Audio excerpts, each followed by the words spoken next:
Ey nigarım can gedib zülfünlə bican olmuşam. Görməyib zülfündə bir ağ gün pərişan olmuşam. Əhsən.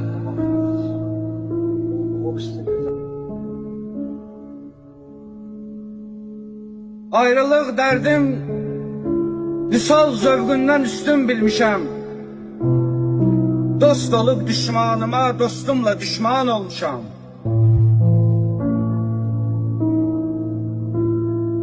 Yad edib leylələrin sinəmdə məcnunlar gezər.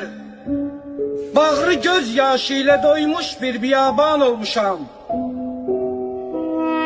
Can da yox, canan da yox, vəslət də yox, hicran da yox.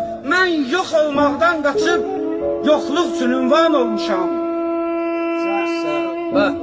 Görmədim kim gəldi, kim getdi. Görmədim kim gəldi, kim getdi. Tutub qan gözlərim bir gedər gəlməz günün hicrində giryan olmuşam. Maşallah.